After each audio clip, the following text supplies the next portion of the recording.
Hello everybody. On display at the Design Museum until the 31st of August are three self-portraits by Ada, capital A-I hyphen capital D-A. And Ada is a robot. She, if it is the right pronoun to use, she is a robot that was created over a couple of years and completed in 2019, although there are continuing developments as scientific knowledge advances. And Ada has produced these three self-portraits. When asked about her painting, Ada said, "I do not have feelings like humans do. However, I'm happy when people look at my work and they say, 'What is this?' I enjoy being a person who makes people think." And she said that her favourite artists were Kandinsky, Yoko Ono and Aldous Huxley.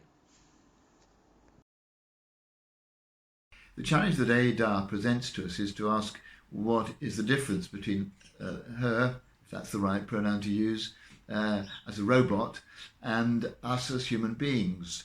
After all, many of us couldn't do self-portraits the way she does, or have the knowledge of artists that she displays. But there is a difference, and I'm reminded of the story in the Hebrew Scriptures of the valley of the dry bones, into which God's Spirit comes and gives those dry bones life and energy, puts breath into them.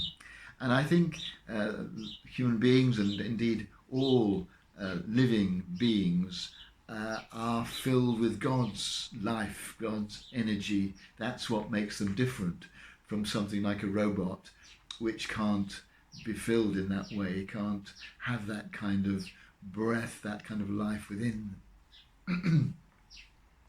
Today we continue to remember God's Holy Spirit coming to us at Pentecost, and we ask, well, what's the difference between that Spirit and the one that gives every human creature, every living creature, life? I think the Holy Spirit that came at Pentecost is specifically the Spirit of Jesus.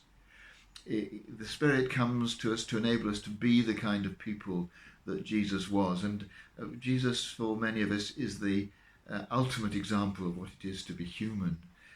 And so, whilst today we want to celebrate God's Spirit giving every living being its life, we particularly want to celebrate the way in which God offers us, if we wish to accept it, the gift of the Spirit of Jesus that comes and makes our humanity, which all of us have, something really special because it's Christ-like. I want, and I expect many of us will want today, to once again ask God's Spirit to come to us and make us like Christ. But at the same time, we give thanks for the way in which God's Spirit comes to all people and all living beings, giving life and energy and breath.